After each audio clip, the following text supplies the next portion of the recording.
Misters, recuerden que la ropa que les estoy mostrando es de Shein. Pueden encontrar miles de prendas a precios increíbles para todos los estilos. En los links de la descripción les voy a dejar cada una de las prendas y la página para que puedan encontrar lo que quieran. Hay ropa, cosas del hogar, belleza, maquillaje, entre muchas otras cosas más. Y no olviden que con mi código Paulette23 pueden obtener el 15% de descuento en sus compras. Y gracias a Shein por siempre patrocinar nuestro canal. Hola a todos y bienvenidísimos a un nuevo video. El día de hoy con un nuevo caso misterioso. Me lo sugirieron, es relativamente reciente en cuanto a su resolución, pero creo que es de los casos más impactantes y wow, que de verdad cuando lo investigué, como siempre, lloré bastante. Se me hizo muy injusto muchas cosas y bueno, quiero contarles toda esta historia que también se está viralizando bastante en internet. Pero antes quería tomarme un espacio muy rápido para dedicar este video a Dante. Los que saben o no saben, Dante es mi hijo perruno que partió la semana pasada al cielo y nada, quería dedicarle este video a él porque siempre estuvo para mí durante estos años desde YouTube, literalmente cuando todo comenzó a darse de una forma muy espectacular en mis videos. Él llegó a mi vida y bueno, hoy tuve que despedirlo ahora, pero sé que estaba cuidándome arriba y quería dedicarle a él esto porque siempre fue mi motivación para YouTube, ¿saben? Yo, al ser su madre soltera, siempre traté de hacerlo mejor y salir adelante y que los videos triunfaran y a todo le fuera muy bien para poder darle una vida increíble y que viviera muy bien. Así que pues te amo, Dante. Espero me escuches, sé que no sé si me entiendes, pero quería informarles también de esto, que algunos saben por mis redes, otros no, porque seguro muchos de ustedes lo conocieron, de los que me siguen de mucho tiempo atrás, y saben que era un alma maravillosa y pura y me enseñó cosas increíbles. Entonces te quería dedicar este video, hijo mío, y te voy a extrañar siempre. Y pues nada, lo que he hecho hasta el momento también ha sido por ti. Ya no quiero extenderme muchísimo, así que comencemos.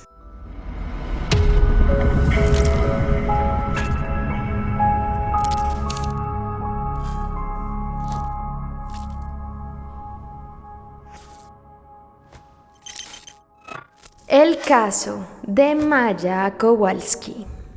Maya Kowalski nace el 10 de diciembre del año 2005 en San Petersburgo, Florida. Ella proviene de sus padres Jack y Viara Kowalski, quienes eran un bombero, y su madre una enfermera. Su mamá realmente venía de origen polaco, pero en su adolescencia se mudó a Estados Unidos y trató de continuar su vida como pudo. Sin embargo, siempre tuvo una dificultad muy grande frente a la brecha idiomática.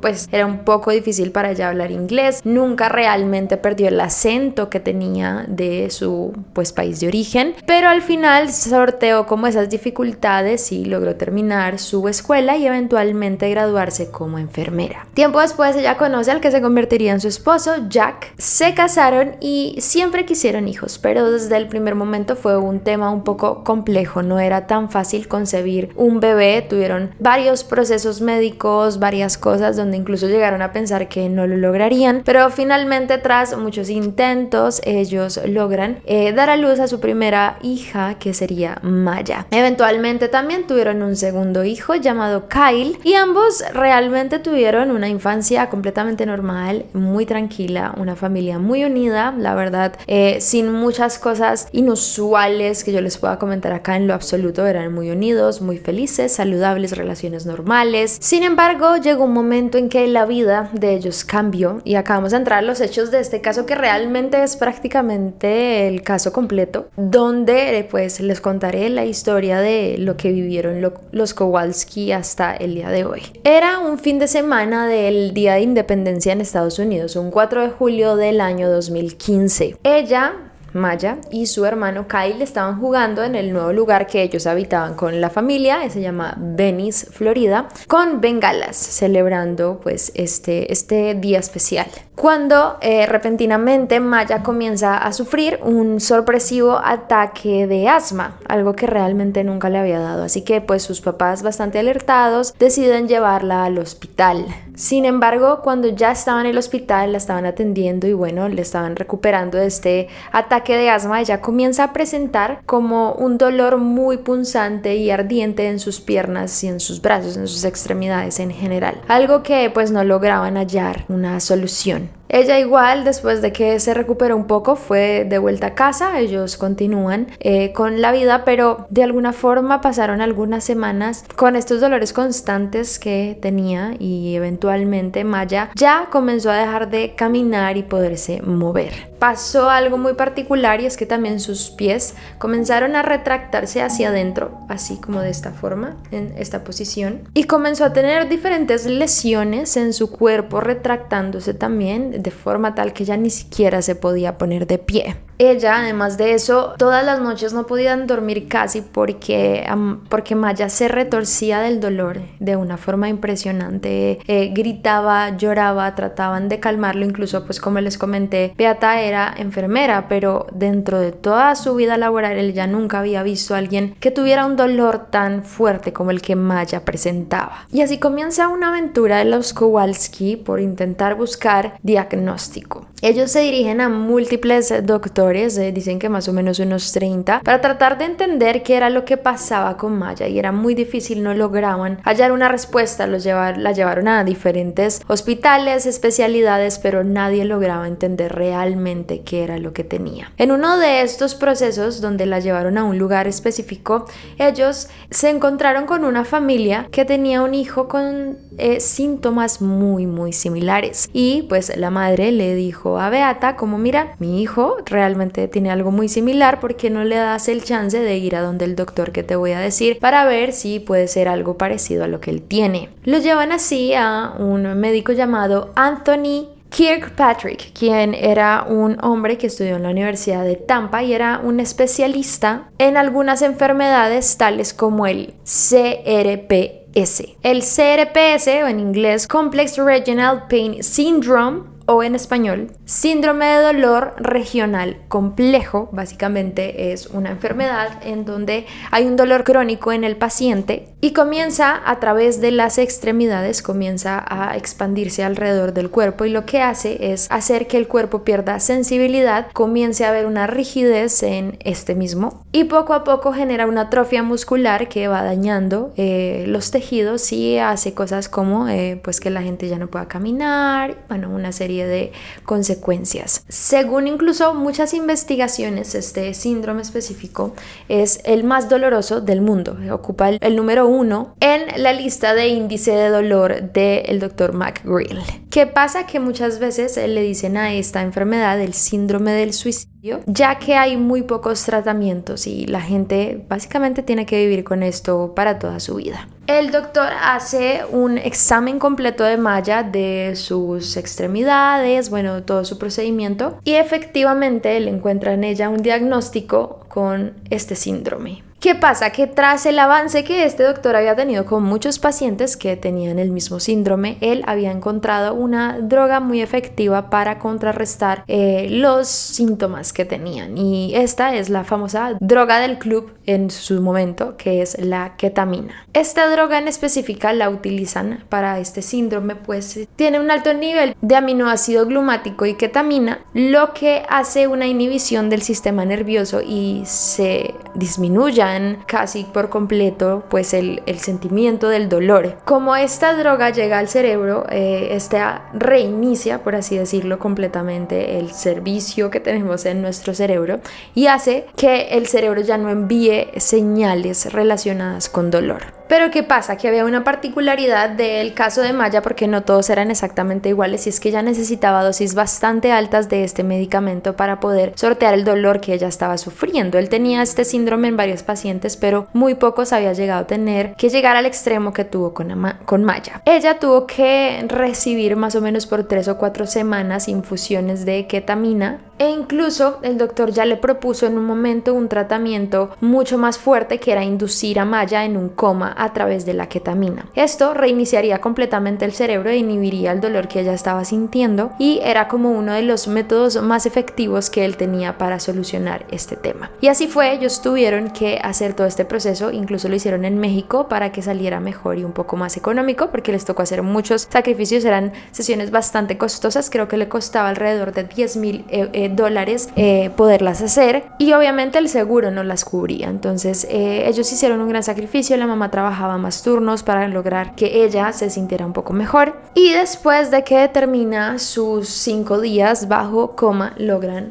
traerla y fue un éxito el procedimiento. Claramente cuando ya se despierta todavía tiene como, su cerebro está como tratando de captar muchas cosas, tiene movimientos involuntarios, literalmente se comporta como una persona que utiliza esta droga como de forma recreacional, y pues el doctor comienza a hacerle preguntas y recuerda cómo se llama su hermano, su familia, y ella recuerda todo a la perfección. Y cuando ella sale de este coma comienzan a darle unos días, a tratarla poco a poco, y efectivamente se ve una gran mejoría en la salud de ella, incluso comienza a caminar nuevamente, ya los pies no los tiene pues retraídos como en otras ocasiones, e incluso las extremidades las puede mover completamente, cosa que antes no podía cuando llegó por primera vez al consultorio. ¿Qué pasa? Que ellos eventualmente tienen que cambiar de doctor. Él les recomienda a un amigo de él que les puede dar, digamos que mucho más económicas las sesiones para que se las cubra el seguro, y comienzan a irse como por esa rama y poder tratar de esta forma a Maya mucho más fácil. Pasa así un año donde ella puede volver a su vida normal, estudia, juega, va a la piscina, sale, comparte con sus amigos, pero la dicha, por así decirlo, no dura tanto como se espera. Y es así como el 6 de octubre del año 2016, Maya se despierta en medio de la noche quejándose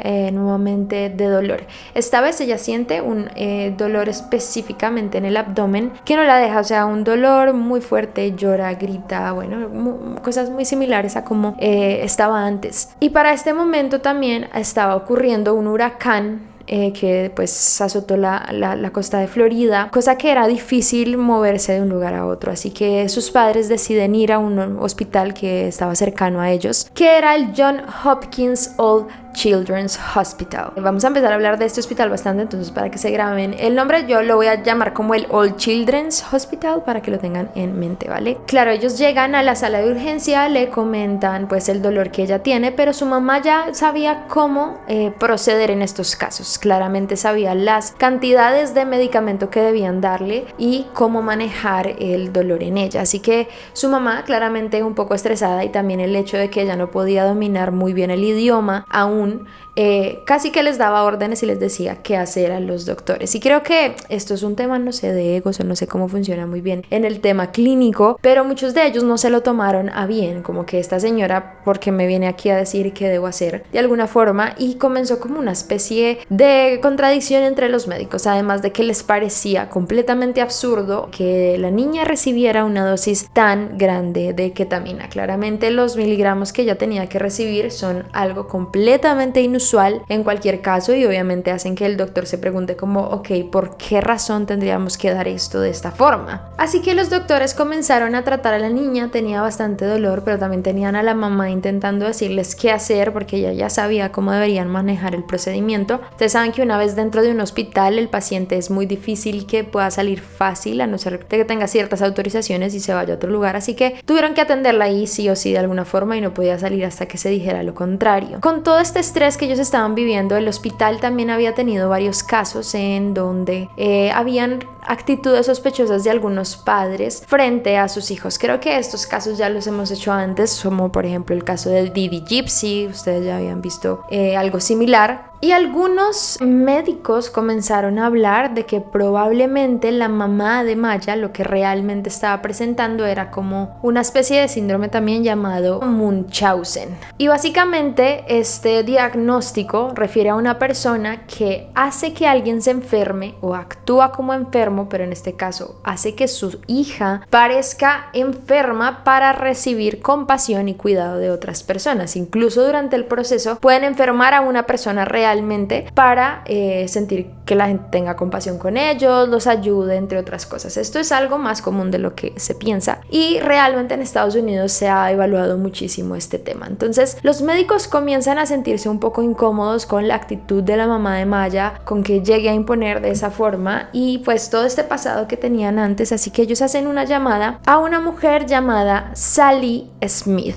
Quiero que recuerden estos nombres porque eventualmente van a ser importantes. Quien pertenecía a una organización encargada de descubrir estos casos de familias con trastornos como el de Munchausen y ver si están cometiendo un delito contra el hospital y en general contra la ley. Sally llegó por esos mismos días e hizo algunas entrevistas tanto a la mamá como al papá y de alguna u otra forma ella determinó que efectivamente Beata tenía el síndrome, el trastorno de Munchausen y que Maya ahora estaba bajo el resguardo de la ley y del gobierno, por así decirlo. Además de eso, parece que Sally consiguió de unas formas no muy legales temas de historias clínicas de Maya desde otros hospitales, entre otras cosas, para saber un poco más sobre su pasado. Y aparte, pues comenzó a sentir que lo que estaba pasando es que Maya realmente estaba sufriendo era de abuso infantil.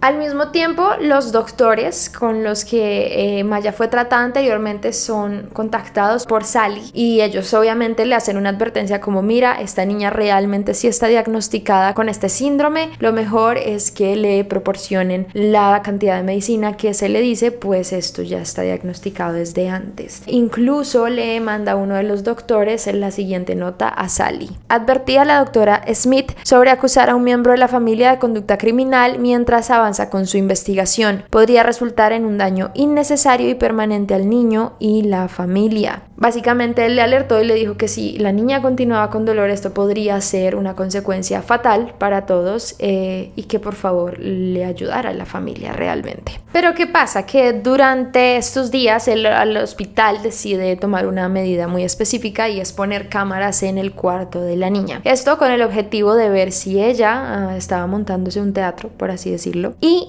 durante esos días dicen que se vio como la niña pudo mover la silla de ruedas con sus piernas, cosa que supuestamente no podía hacer. Además de eso, la separaron de sus padres. A partir de ese momento no la dejaron ver a sus padres, solo a su papá muy esporádicamente, a su madre no, porque se pensaba que ella era la principal problemática en este caso, y ver si la niña mejoraba a medida que los separaba de ellos. Incluso una de las enfermeras que estaba tratando a Maya durante estos días había dejado una nota que decía: afortunadamente a los 10 años no pueden realizar una farsa de manera efectiva las 24 horas del día, los 7 días de la semana. Ni siquiera sabe si está cometiendo errores fisiológicos. Voy a tomar algunas fotografías de sus piernas afectadas. Desde allí el diagnóstico del síndrome que ella tenía se retiró de su historia clínica y se le puso trastorno facticio en realidad, lo que hacía que los médicos sospecharan que la enfermedad de Maya realmente era generada por sus papás.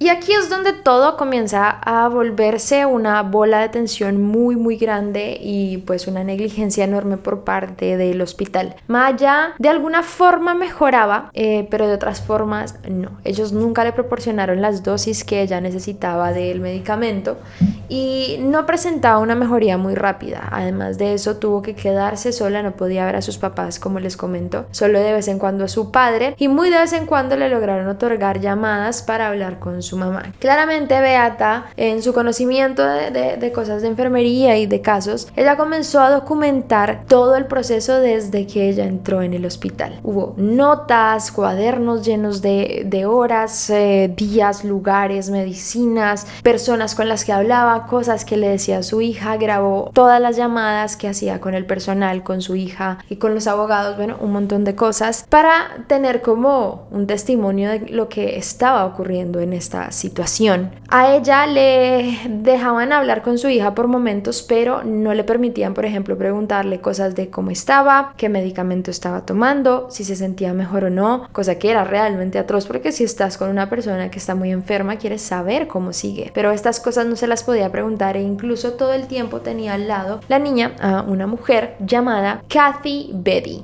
Ella era una trabajadora social que se encargaba de llevar también el caso de Maya y pues se mantenía ahí en las llamadas y era como ese puente entre ellos y la niña. Antes, al principio de todo esto, ella recibía llamadas diarias de su familia, hablaban, sabían sus estados, pero poco a poco se fueron condensando en llamadas de una sola vez a la semana. También recibía asesoría beata por parte de abogados y aparte por parte de estos trabajadores sociales y le decían: lo único que tú tienes que hacer es cooperar, no puedes ponerte en una actitud mala porque si no la niña no va a salir, haz todo lo que el hospital diga y ya eventualmente la podrás tener en casa. Incluso Beata se peleaba con Jack, su esposo, por estas cosas porque Jack realmente quería que la niña saliera y le decía que no se metiera, que dejara hacer a los médicos lo que tenían que hacer y solo siguiera las reglas. Se le negó también el acceso a profesores, a amigos, incluso a un sacerdote que en algún momento quisieron llevar. Nadie podía entrar a ver a Maya, solo una cámara la estaba viendo. Incluso en algún momento quisieron que un sacerdote entrara y tampoco lo dejaron. Mejor dicho, solo tenían una cámara y doctores viendo a Maya y nadie más sabía de ella. Y ahí en este proceso los Kowalski deciden contratar unos abogados para que los representaran en el Tribunal de Defensa Familiar, porque el hospital escaló esto hasta ese momento y solo el tribunal podía decidir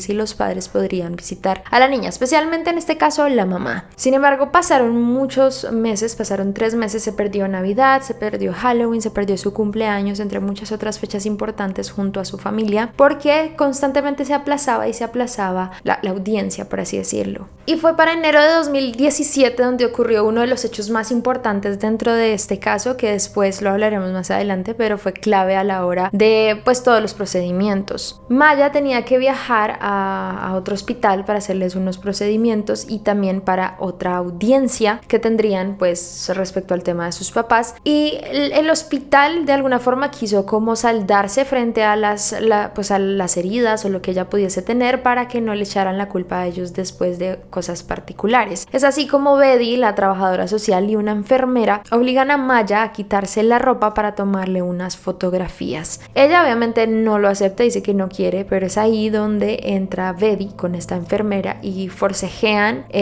a Maya para que haga esto. Betty comienza a amenazar a la niña y le dice que si ella no lo hace no podrá ir al tribunal a ver a su mamá, y pues pues Maya quería ver a su mamá hace mucho tiempo, entonces pues comienza a quitarse, digamos que a la fuerza, el pantalón, la camisa, bueno, todo. La niña constantemente está llorando diciendo que no, que se detengan, que por favor no le tomen las fotos, que la dejen en paz, pero ellos pues no hacen caso, le quitan su ropa, toman las fotos y bueno, ya después la visten y van hacia la audiencia. Y claro, ha pasado meses desde que Maya salía a la calle o sentía el sol en lo absoluto. Fue como un momento muy importante para ellos. Incluso pues estaba muy contenta porque ya podía ver a su mamá e incluso abrazarla si fuese un momento. Y al tiempo que todo esto pasaba, como eran meses y meses, su mamá continuó luchando para poder hablar con ella. Continuó intentando hacer que le dieran sus medicamentos, a ver cómo estaba. También intentó sacarla del hospital. Hubo muchas acciones que la mamá estaba haciendo, pero pues también Beata estaba en un momento difícil, muy estresada, no sabía cómo lidiar con toda esta presión y necesitaba sacar a su hija de ahí porque no estaban haciendo nada y ella no quería que ella perdiera la vida. Según su esposo, para el momento en que todo esto estaba pasando, ya estaba muy triste, estaba muy delgada, había perdido mucho peso, estaba muy pálida, casi no comía e incluso en alguna ocasión dentro de todo este proceso la vio por primera vez después de 13 años de matrimonio borracha, cosa que nunca había visto. Y bueno, tras todo este proceso ellos llegaron a esta audiencia donde se hablaría si podría salir la niña, que le hicieran otros exámenes y al menos saber qué podría pasar. Y cuando ocurrió este juicio, finalmente no le otorgaron el poder ver a la niña y ella en ese momento solo pidió que si podía verla y abrazarla y darle un beso como para que ella sintiera que todo iba a estar bien eventualmente. Sin embargo, el juez negó completamente esta petición y ahí es donde empieza el hecho más importante de este caso, que pues de mi forma de ver creo que fue lo único que logró ayudar a que esto cambiara de alguna forma. Tras 87 días de la niña estar encerrada en el hospital, el 8 de enero de 2007 se dieron unos nuevos hechos en este caso. Es que me vinieron a visitar. La familia de los Kowalski tenían una reunión del cumpleaños del amigo de uno de sus hijos. Sin embargo, Beata no se sentía pues muy bien anímicamente para hacerlo, para ir, para asistir. Así que ella simplemente les dijo, miren, voy a envolver el regalo que le tenemos al niño, ustedes váyanse y yo me quedo porque también tengo una migraña muy fuerte. Ellos se fueron a la fiesta y estuvieron ahí todo el día y cuando regresaron vieron que la puerta del cuarto de Beata estaba cerrada. Ellos dijeron, bueno, probablemente está dormida, no queremos molestarla. Así que él, Jack, su esposo y Kyle se quedaron toda la tarde y noche viendo la televisión hasta quedarse dormidos. Al finalizar el día llegó el hermano de Beata a visitarlos y pues Jack lo dejó pasar y subir o que hiciera lo que quisiera para visitarla. En ese momento dicen que el hermano se dirigió al garaje de la casa y en ese momento el esposo recuerda que hubo un grito que jamás en su vida va a olvidar. Dice que apenas escuchó el grito, él prácticamente que supo qué es lo que había pasado, se dirigió rápidamente al garaje y fue allí donde lo estaba llamando su cuñado, diciéndole que viniera rápido, y es ahí donde encuentran el cuerpo sin vida de Beata. Ella pues había tomado la decisión de quitarse la vida colgándose y la encontraron, pues no se habían dado cuenta ellos al llegar a casa y fue su hermano quien la halló. Obviamente no dejaron entrar al niño a la escena. Dentro del lugar de los hechos ella había también dejado una nota de despedida que decía: lo siento, pero ya no puedo soportar el dolor de estar lejos de Maya y ser tratada como una criminal. No puedo ver a mi hija sufrir dolor y seguir empeorando mientras tengo las manos atadas por el estado de Florida y el juez. Y acá también se levantó un escándalo tiempo después porque cuando ocurrió pues la muerte de Beata, los doctores eventualmente se enteraron y a través de chats ellos comenzaron a intercambiar diferentes mensajes, pero no eran mensajes bonitos como no, lo sentimos mucho, esto es una tragedia, sino muchos decían, si ven, teníamos razón, esto es la razón por la que la niña no debería estar con la mamá, ella definitivamente tenía problemas. Incluso uno de los primeros mensajes que pusieron fueron: la mamá de la niña Ketamina se suicidó ayer, lamento decir que mi predicción fue correcta.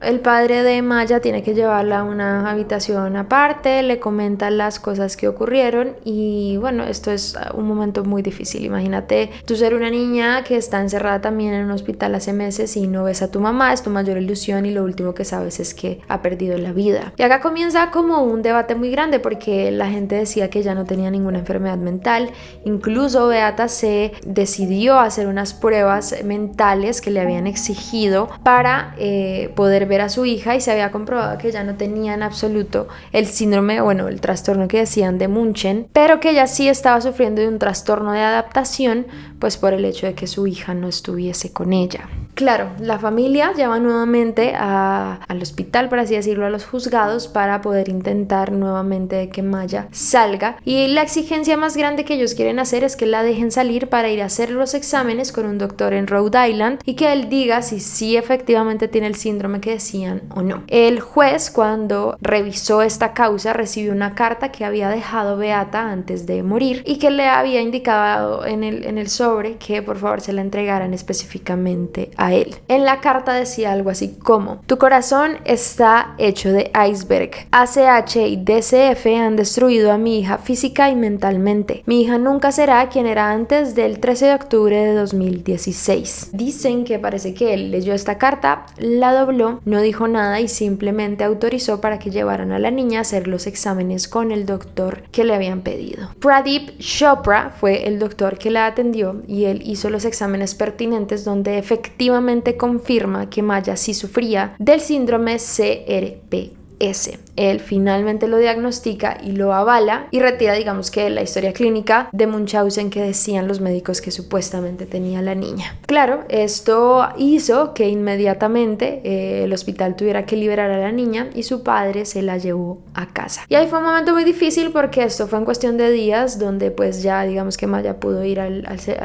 sepelio, bueno, al funeral de su mamá. Pasaron todo esto, fue un momento muy difícil para la familia porque imagínense, a la pobre madre le tocó quitarse la vida para lograr demostrar que esto no era así. Y aparte de eso, Maya sale muy mal del hospital. Realmente no se podía casi mover. Su papá dice que tuvo que poner varios peluches en el asiento para poderla sostener porque ni siquiera podía obtener una postura correcta. pero aquí lo que tuvieron que empezar a hacer fue una terapia diferente porque no le autorizaban las altas dosis de ketamina, así que comenzaron a hacer nuevas terapias, en este caso también cosas con ejercicio, yoga, agua, y bueno, usaba su silla de ruedas, a veces muletas, y poco a poco. Esto fue un proceso como muy largo hasta que ella comenzó a mejorar y recuperar de alguna vez su vida más normal, cosa que igual ella sufre de este síndrome para siempre y lo sigue tratando, pero logró por fin que se recuperara. Y acá es donde empieza lo realmente fuerte de este caso, y por eso les digo que es reciente esta parte, porque a pesar de que todo lo que les estoy contando es del 2015, 2016, 17, hasta este año por fin se dio como una respuesta a este caso. Cuando Maya comenzó a crecer, bueno, ya tenía una edad más adulta, su familia comenzó a esforzarse por generar una demanda al hospital por todo lo que había ocurrido. No solo la muerte de su mamá, sino por la negligencia y todas las cosas que habían hecho contra Maya. Le hicieron pasar realmente un momento muy complicado, tratando ella de salir de este problema de salud y ellos siendo completamente negligentes con ella. La familia reunió todos los documentos que tenía Beata, que les comenté, las grabaciones, los escritos. Ella realmente antes de morir se encargó de tener todas las pruebas, y esto fue lo que los salvó a ellos para poder demandar al hospital. Ellos reunieron todo esto con sus abogados y comenzaron a solicitar una indemnización de $220 millones, repartida en 55 millones por reparación, por así decirlo, compensación, y 165 millones en daños punitivos. Dentro de las denuncias presentaron una específica a Sally Smith, que fue la señora de servicios sociales que determinó encerrar a la niña. Interpusieron una contra Katie Betty, que era pues la trabajadora social, que era la que mantenía las llamadas con la familia, y otras contra el hospital. Dentro de todas las demandas que interpusieron, que fueron un total de 7, estaban temas de negligencia, agresión, encarcelamiento falso, imposición intencional de angustia y fraude. El tema del fraude fue algo bastante importante porque se descubrió tiempo después que el hospital estaba cobrando cheques al seguro por el valor de lo que costaría el tratamiento de una persona que tuviera el síndrome que ellos decían que no tenía. Es decir, el hospital estaba cobrando al seguro que ellos manejaban la suma de muchos dólares, fueron más o menos $600,000 en esos 3 meses, por el supuesto síndrome que ellos decían que no tenía. Entonces, ellos le decían que la niña tenía el síndrome de Munchausen, pero cobraban como si ella tuviera el CRPS. Y aparte de todo eso, mientras hacían la investigación, se destapó una olla impresionante en este gremio. Resulta que Sally Smith, la señora esta de servicios sociales, que pues determinó que la niña ya no podía ver a sus papás, tenía bastantes casos de otras familias que habían vivido exactamente lo mismo por culpa de ella. La mujer hacía constantemente que médicos cercanos a ella evaluaran estos casos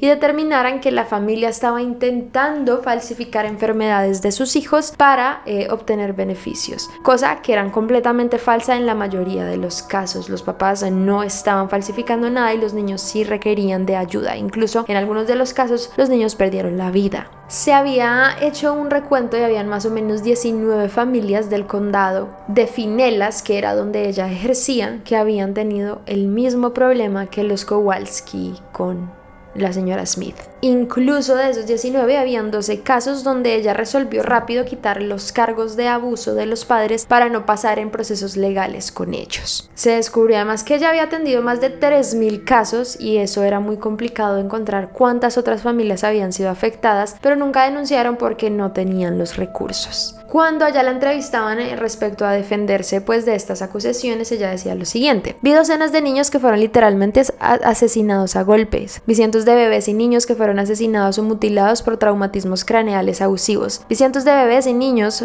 que tenían múltiples huesos rotos debido al abuso, incluido bebés pequeños con más de 20 fracturas en diferentes etapas de curación, vi a numerosos niños con intestinos y órganos internos rotos debido a un traumatismo abdominal por abuso. No soy una persona horrible cuyo objetivo en la vida sea perturbar las familias. He pasado mi vida adulta intentando ayudar a los niños de mi comunidad para mejorar las condiciones de abuso y negligencia. Desearía que nuestra sociedad hiciera más para ayudar a las familias con dificultades a brindar hogares seguros y acogedores para sus hijos. No soy una gran defensora de enfoques punitivos para estas familias, contrarios a la imagen que los medios tienen de mí. Sin embargo, todo esto no lo salvó de la demanda que interpuso la familia, que evidentemente ganaron después, y ella tuvo que recompensarlos con $2.5 millones.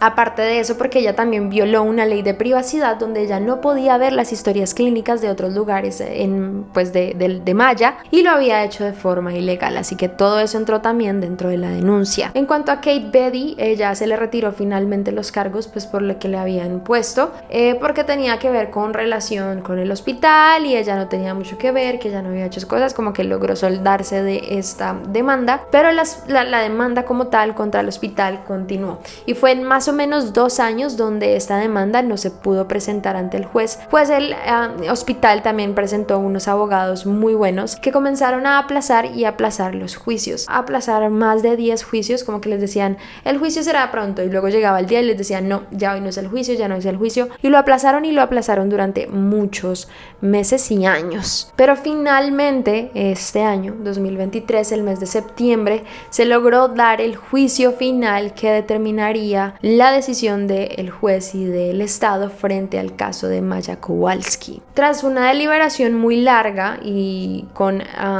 el acuerdo de la mayoría de los jueces, el hospital de Johns Hopkins All Children's Hospital fue declarado culpable de 7 reclamaciones por parte de los Kowalski: falso encarcelamiento, batería, negligencia médica, facturación fraudulenta, reclamación de sobreviviente de causar angustia emocional, en este caso por la muerte de Beata, reclamación por muerte por causar intencionalmente angustia emocional que lo llevó a la muerte a la persona, y la reclamación propia de Maya Kowalski por la angustia emocional. Finalmente se declara culpable y el hospital debe pagar una multa a la familia Kowalski de $211,451,174 millones.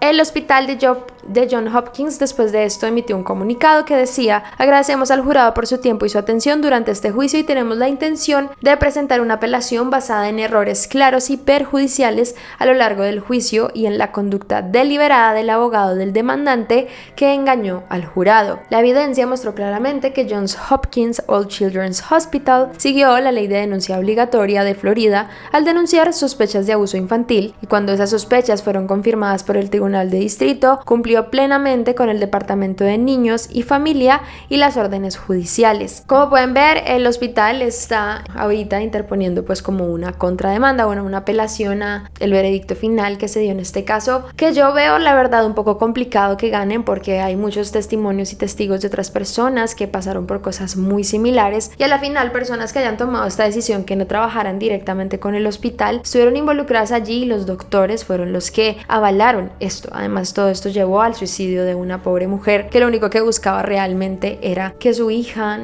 saliera de allí y pudiese ser tratada. La verdad es un caso que me impactó bastante a medida que lo leía, que escuchaba, e incluso les recomiendo, ahora que lo hemos terminado, que vean un documental nuevo en Netflix donde cuentan la historia completa, y ella habla y su familia y cuentan pues toda su perspectiva, que se llama Take Care of Maya o Cuiden a Maya, y de verdad que se van a sorprender. Ahí está la historia completa, los videos de ella, básicamente es lo que les conté, pero pues pueden haber otras cositas que ustedes seguramente les gustaría escuchar. Pero bueno, chicos, hasta aquí este caso. Si les gustó muchísimo, no olviden dejar me gusta, los deditos arriba, no olviden comentar y decirme qué piensan de este caso. Sin duda es bastante impactante. Yo todavía quedé como en shock y espero que no logre ganar el hospital, porque no lo merece por el trato que le dieron a Maya. La pobre nena realmente quedó traumada, no ha querido volver a los hospitales. Es un momento muy difícil para esta familia y espero que nunca nadie pase por algo así. No olviden seguirme en todas mis redes sociales, saben que tengo 1000 millones de redes, y lo más importante es suscribirse a este canal y activar la campana de notificaciones para que les avise cuando subo video. Y ya, esto es todo. Muchas gracias por verme. No olviden seguir sus sueños y nos vemos en el próximo. Bye.